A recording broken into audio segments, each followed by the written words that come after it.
Itu nanti ada namanya pemetaan TPS. Ya. Jadi dipetakan TPS. Syarat yang utama itu adalah pertama tidak memisahkan satu keluarga beda TPS. Jangan sampai suami istri beda TPS. Jangan sampai pemilu yang memisahkan mereka. Ini dia 4 bincang-bincang asik soal pemilu dan segala pernak-pernik. Biar kamu ngerti dan gak malu-malui. Ngerti hakmu dan paham kewajibanmu. Asik! Ye, ye, ye. Hai teman pemilih. Halo, assalamualaikum warahmatullahi wabarakatuh. Apa kabar? Semoga dalam keadaan baik dan juga sehat. Semangat hari ini ya. Amin. Jumpa lagi bareng kita berdua. Saya Gina Febriona Saya Irana Wangulan. di podcast KPUM, podcast Komisi Pemilihan Umum Kota Medan. Di mana lagi kalau nggak di channel YouTube Humas KPU Kota Medan. Ya, jangan lupa ya subscribe, like, dan juga komen supaya nggak ketinggalan informasi-informasi terbaru dari KPU Kota Medan. Nah, Benar kali sekali. ini tentunya Kaulan kita sudah kehadiran seorang yang tidak asing lagi. Kemarin udah datang, udah berpuisi di depan kita. Iya. Hari ini beliau akan ngapain ya kira-kira ya? Ngobrol dulu ya. Kita akan ngobrolin tentang apa, Kaulan? Tentang pemutaran data pemilih. Jadi narasumber kita adalah Pak Yul Hasni, anggota Komisi Pemilihan Umum Sumatera Utara. Ya, kita sapa dulu. Gimana Pak? Kabarnya baik? Baik. Semangat sehat, ya. semangat. Oke, alhamdulillah ya. Kemarin kan kita bahas tentang pemilih berkelanjutan ya, Iya. data pemilih berkelanjutan. Kalau hari ini kita bahas tentang pemutakhiran data pemilih. Berarti data pemilih berkelanjutan sudah selesai kemarin. Ya, kita sudah tetapkan untuk bulan September sudah selesai. Jadi kita akan mulai tahapan pemutakhiran daftar pemilih untuk pemilu 2024. Oke, sebelum kita bahas lebih lanjut tentang data pemutakhiran pemilih ya, kabarnya kemarin ya, data pemilih kita di Sumatera Utara ini dapat apresiasi dari KPU Republik Indonesia. Benarkah Pak Yul Hasni? Ya, sebenarnya kan apresiasi dari KPU RI itu kan juga karena kita sinkron di batas waktu itu kita sudah menyelesaikan sinkronisasi 100% dari 33 kabupaten kota. Ya, itu artinya kita tepat waktu sesuai dengan yang diarahkan oleh KPU RI. Jadi tanggal 30 kemarin kita pas sinkronisasi di Sidalih. Clear kita 100% untuk 33 kabupaten kota se-Sumatera Utara. Oh, tepuk tangan dong untuk Pak Yul Hasni dan teman-teman ya. Tingkat nasional kan Mbak, KPU Sumatera Utara ini ada prestasinya. Di tingkat Sumatera Utara sendiri, Iya. KPU Medan juga dapat apresiasi dari KPU Provinsi Sumatera Utara berupa ini ya, terbaik ketiga Ya. pada proses penyelesaian pemadanan data tingkat provinsi Sumatera Utara dengan jumlah pemilih 500 sampai 2 juta jiwa. Wow, tepuk tangan dulu semuanya. Keren ya Kita KPU Kota bangga Medan. banget ya, Ya. bangga sekali ya sebagai anak Medan. Oke. Nah, dalam prosesnya nih Pak, pasti teman-teman terutama di Subak Data ya, pasti capek gitu Iya. kan Pak. Lelah gitu siang malam mereka mungkin bikin apa ya kayak shift-shiftan gitu siang malam jadi bisa diselesaikan semua pekerjaan kan. Nah, untuk hasilnya sendiri menurut Bapak apakah hasil dari yang kerja teman-teman ini akurat nggak sih Pak? Ya, soal akurasi itu penting, itu yang paling utama, sehingga kalau tidak akurat data yang mereka kerjakan sampai dini hari ya, bahkan ada yang mengerjakan bermalam di kantor.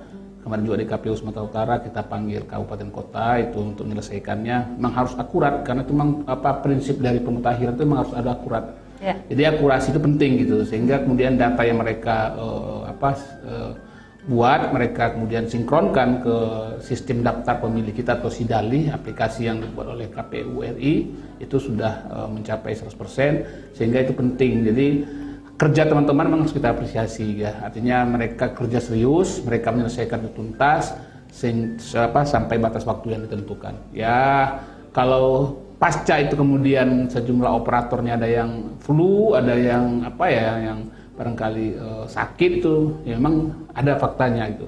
Karena mereka bekerja non-stop itu dari apalagi mengejar waktu sampai tanggal 30 September. Gitu kira-kira. Keren banget teman-teman ya demi kesuksesan pemilu tahun 2024. Namun gimana nih Pak Yul?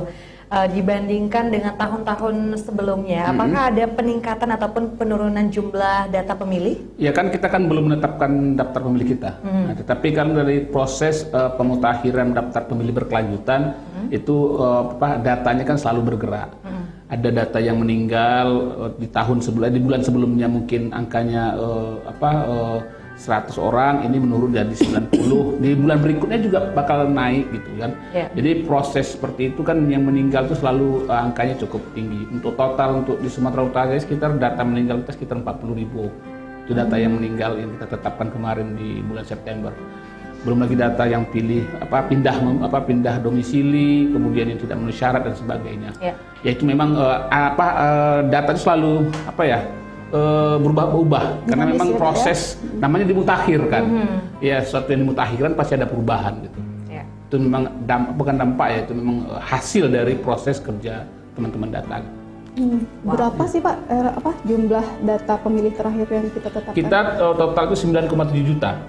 Jadi kalau kita lihat agregat data kependudukan, jumlah penduduk Sumatera Utara itu yang kemarin yang ditampilkan oleh Kementerian Dalam Negeri itu sebanyak 11 juta. Jadi 11 juta itu jumlah daftar pemilih kita di Sumatera Utara. Tapi kita kan harus memutakhirkan itu nanti. Jadi 9,7 itu data terakhir di bulan September. Abis ini tahapannya apa kira-kira? Nah, tanggal 14 Oktober yang itu akan diberikan DP4, daftar potensi pemilih dari Kemendagri, ya kan diserahkan kepada KPU RI. Dia di pusat nih di Jakarta.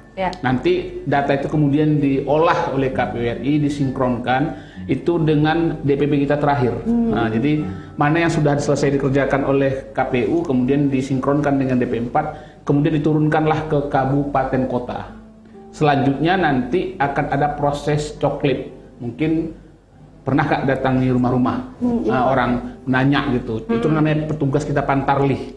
Dia turun ke rumah untuk memastikan data yang mereka terima itu validitasnya. Kalau yang sudah meninggal mereka akan coret. Kalau sudah pindah domisili mereka akan coret. Kalau sudah mau menjadi TNI Polri itu mereka akan coret. Jadi langkah-langkah itulah yang dilakukan oleh petugas kita. Nah itu mulai bekerja itu di bulan Februari. Ya masih lama sih sebenarnya, tapi nggak berapa lama ya. Beberapa bulan lagi Pak, nggak terasa lagi udah tahun baru lagi ya. Iya benar Pak, ini udah mau akhir tahun ya. Jadi prosesnya panjang gitu ya. Ada pemutahiran data pemilih berkelanjutan disandingkan dengan DP4, kemudian dicoklit gitu ya Pak. Iya, ke bawah. Gimana nih Bapak mau koordinasikan ini? Iya, memang kita kan total kita itu kan cukup banyak karena mereka masing-masing petugas itu akan mencoklit itu 300 pemilih nanti di bawah. Jadi satu TPS itu kan kita rancang, satu TPS itu 300 orang pemilihnya. Nah itulah akan dicoklit, pencocokan dan penelitian, dicocokkan, diteliti kemudian. Nah setelah itu data itu kemudian mereka rangkum, itu nanti menjadi daftar pemilih sementara atau DPS sebelum akhirnya menjadi DPT gitu. DPT ini apa penting gitu. Jadi bagi masyarakat yang belum terdaftar dalam DPT, mereka harus memastikan apakah dia sudah terdaftar dalam daftar pemilih tetap. Sebelum DPT ada DPS namanya, daftar pemilih sementara. Anda bisa cek di situ, nama Anda nggak ada, udah lapor. Saya belum ada, nama saya belum ada gitu. Makanya kemudian KPU kan sudah meluncurkan aplikasi Lindungi Hakmu itu kan. Ya, Lindungi Hakmu itu kemudian bisa dicek apakah kita sudah terdaftar atau belum. Rugi kan pemilu serentak ini pertama loh, serentak. Serentak artinya serentak dengan pemilihan kepala daerah, belum pernah ini terjadi. Nah, bayangkan momen bersejarah ini Anda nggak ikut memilih hanya karena nggak terdaftar. Alangkah sayang Pak. Sekali gitu. Benar-benar berarti sebenarnya prosesnya juga tahapan-tahapannya cukup panjang. Namun tadi Bapak bilang ada teman-teman petugas yang ke rumah-rumah nih ya, Pantarlih berarti. Seperti sensus lah. Seperti sensus lebih kurang seperti itu. Ya. Ada ini nggak cerita unik ataupun kesan-kesan yang tidak terlupakan sebelumnya? Terlalu banyak. Banyak. Salah satunya Kota Medan barangkali ya. Apa tuh? Pada Pilkada 2020 kemarin atau Pileg 2019 itu kan ya ada masyarakat kita kan kalau didatangi orang itu kan ya karena mungkin kita maklum ya psikologinya nggak kenal kemudian apa dia rumahnya bertingkat 3 jadi data itu diturunkan pakai ember tuh pakai tali ke bawah. Serius Pak? Serius, betul. Ini takut gitu ya kali ya? Kota Medan kita takut ya. Belum lagi yang dikejar anjing ya. Nah, itu pengalaman-pengalaman unik seperti itu ya. Iya. Ya karena kemudian juga ada juga misalnya masyarakat ini bolak-balik saya didata dalam bayangannya itu bantuan langsung tunai BLT. Jadi ketika kemarin saya udah didata, kok didata lagi udah nggak cair-cair, data aja kerja kalian. Nah di salah satu kabupaten malah petugas kita dipukul. Oh. Iya, oleh masyarakat. Karena dianggap itu barangkali petugas yang berikan bantuan itu gitu. Jadi suka dukanya banyak sih di bawah itu gitu. Jadi masyarakat mesti salah paham juga. Ya, makanya nanti kita kan harus jelaskan ke masyarakat menjelang pemilu nanti itu ada petugas kita datang dilengkapi dengan atribut semua gitu. Tapi memang problemnya kan masyarakat kita selama ini didatangi orang, didata, asik didata-data saja, tapi kapan cairnya kan begitu. Atau mungkin ada yang merasa terganggu kali ya. Bisa jadi gitu. Oke, ini mudah-mudahan masyarakat juga yang nonton kita juga nanti kalau ada petugas yang datang ke rumah, Iya. jangan buru-buru dimarahin ataupun Benar. diusir gitu ya. Betul. Nanti boleh langsung dilengkapi datanya supaya bisa jadi pemilih ya, Iya. calon pemilih di tahun 2024. Nah, tadi Bapak bilang per TPS itu kira-kira 300 orang. 300. Ya. Nah, dari pemilu-pemilu dan pemilihan sebelumnya ini ada keluhan masyarakat gitu ya. Iya. TPS-nya jauh gitu. Keluarganya terpisah-pisah Ya, jadi males betul. untuk milih. Betul. Jadi kira-kira KPU harus gimana nih? Nah, Pak? salah satu syarat untuk nanti ada namanya pemetaan TPS. Ya. Jadi petakan TPS. Syarat yang utama itu adalah pertama tidak memisahkan satu keluarga beda TPS. Jangan sampai suami istri beda TPS. Jangan Ya. sampai pemilu yang memisahkan mereka. Jadi, itu kita. Pokoknya jangan ada dusta di antara kita Iya, ya. jangan gara-gara pemilu mereka berpisah gitu. Padahal selama ini selalu bergandengan tangan ke, Betul, ke betul, TPS. Itu syarat utamanya. Kemudian jangan jauh dari lokasi dia. Iya. Nah, itu syarat pemetaan TPS. Makanya kemudian kakaknya, satu kakak itu wajib dia satu TPS, nggak boleh dipisah-pisah. Kalau kejadian kemarin mungkin itu problem kita, itu yang mau kita koreksi, Iya. kita perbaiki. Oke, ini Kira-kira mudah-mudahan masukan Bapak ke masyarakat sendiri gimana Boleh, nih untuk boleh. menghadapi tahapan pemutahiran data pemilih? Ya pertama memang seperti yang saya sampaikan tadi kan ketika petugas kita datang, mereka dilengkapi dengan ID card atribut gitu ya. ID card, barangkali juga nanti biasanya rompi, Iya. ya bukan rompi yang itu Minimal ya. apa ya Pak ya? Apa sih namanya itu? Band lengan Ban gitu. lengan. Iya, Ya, band lengan. iya itu tanda gitu nanti ada tanda. dari petugas Ya kelihatan gitu, tanda-tanda itu petugas KPU. Resmi gitu Iya, kan Pak? iya dari jauh udah kelihatan gitu. Jadi kan baunya itu udah cium. Ini orang KPU datang di situ. Kita begitu. Iya. Jadi ketika nanti datang ya mohon Antusias masyarakat ya bisa menerima Dengan baik ya. dengan baik gitu kan. Ya silakan sampaikan apa yang ditanyakan. Yang kedua ya pastikan kita ini sudah terdaftar atau belum. Maka saya bilang tadi selain dicek di data pemilih sementara yang akan ditempelkan di kantor-kantor kelurahan, kantor-kantor desa, mereka bisa mengakses melalui portal tadi Lindungi Hakmu KPU Go It. Jadi ada di tulisan negara sini ya. Jadi, KPU Lindungi Hak Pilihmu gitu kan. Itu nanti bisa dicek masukan nik kita akan ketahuan. Kalau kita belum terdaftar, silakan lapor ke petugas terdekat gitu supaya didaftarkan. Itu saja. Minimal masyarakat kita ikut terlibat dalam proses pemilu serentak yang saya pikir ini sangat ditunggu-tunggu lagi. Betul, harus semangat ya. Aktif Iya. gitu lah. Aktif gitu ya sebagai masyarakat Karena ya, gampang ataupun ngecek teman kan Mbak, pemilih. dalam Ya, tinggal genggaman pakai- kita gitu kan. Iya, udah apa katanya apa istilah Effortless sekarang. Pemilu dan genggaman. Pemilu Iya. dengan genggaman ya Pak. Iya.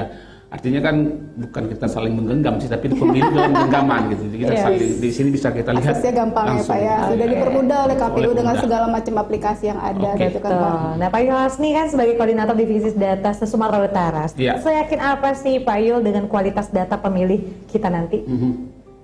Ya, saya tetap optimis sih. Ya. Ya, karena hidup ini selalu harus optimis.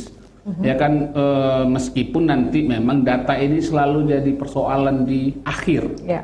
Karena memang begini, ketika kita meminta masyarakat, ayo pastikan Anda sudah terdaftar atau belum. Kadang-kadang masyarakat kan cuek, Ya. Belum aware nggak ya Pak. peduli gitu. Begitu di hari H, namanya tidak ada dalam DPT, dia komplain. Nah, oleh karenanya itu yang penting, dukungan masyarakat sangat penting bagi kita supaya data kita ini lebih berkualitas. Insya Allah data kita akan semakin baik. Karena kalau data kita tidak baik, itu akan berimplikasi. Implikasi tahu ya? Ya, berakibat. berpengaruh. Ya, bisa jelaskan. Berakibat ya dengan jumlah partisipasi kita yang akan rendah kalau misalnya DPT tidak berkualitas. Itu menjadi penting. Nah, DPT ini juga sangat mempengaruhi dalam proses pencetakan surat suara. Logistik ya, Pak. Logistik itu sangat berpengaruh. Makanya kemudian kalau kita sudah terdaftar atau belum terdaftar, itu penting untuk kita cek di pengumuman-pengumuman. KPU Medan juga sudah mengumumkan, tidak hanya di di portal, di website, tapi ya seperti ini. Ya informasi-informasi ini untuk disampaikan ke masyarakat. Oke, semangat ya untuk Bapak dan Iya. juga teman-teman petugas dari Bawaslu ya untuk bisa tentunya KPU. KPU maksud Iya. saya ya. Semangat ya untuk Ya, Bapak dan juga siap, teman-teman siap. KPU ya agar data. tentunya pemutakhiran data pemilih ini bisa berjalan dengan lancar ya. Masyarakat juga antusias untuk menjadi calon pemilih berikutnya. Jadi Kalau kita gitu- minta Bapak untuk kuis saja Mbak Oh, gimana? ada kuis. Kalau kemarin puisi, mau nyanyi nggak Pak? Saya sebenarnya nyanyi takut viral. Takut viral. Iya, makanya nggak usah nyanyi saya. Oh, nyanyi ya, Pak, ya. Tapi nggak apa sih kalau viral Pak, kita Iya. seneng loh. Oke, kuis boleh Kak? Boleh ya, Kak Ulun jadi udah siapin kuis ya? Menyambung kata aja ya. Menyambung seperti kata biasa. boleh. Siap ya Pak? Oh saya Iya Bapak dong. Oh saya yang Kami ditanya. menyebut- Bapak yang ditanya, jadi Oh. kita kasih satu kata, Mm-mm. Bapak langsung jawab Oh, gitu. kata yang berhubungan dengan yang kita sebutkan. Benar atau tidak itu lain hal. Lain hal. Lain hal. Oke. Kata pertama yang terlintas saja setelah Oke. disebutkan kata-kata. Iya. Siap Pak? Siap. Siap, oke. Oke, pertama Bismillahirrahmanirrahim. coklit. Coklit data pemilih. Kedua divisi data.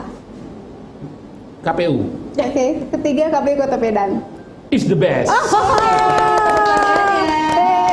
Terima kasih Bapak. Oke. Terima kasih Pak Yohasi sudah Terima hadir kasih. bersama kita di sini ya dan juga memberikan semangat untuk teman-teman pemilih. Kalau begitu, tetap terus saksikan podcast kita, akan ada banyak sekali narasumber-narasumber yang sangat luar biasa yang tentunya akan memberikan informasi ataupun ilmu baru untuk teman-teman tentang semua ya kepemilikan. supaya bisa sukses nih pemilihan ataupun pemilu kita di tahun 2024. Oke. Oke, kalau gitu kita berdua pamit. Bye bye.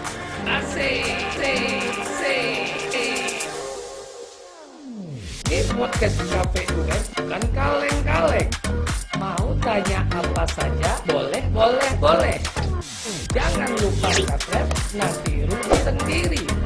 Klik loncengnya, dapat info terkini.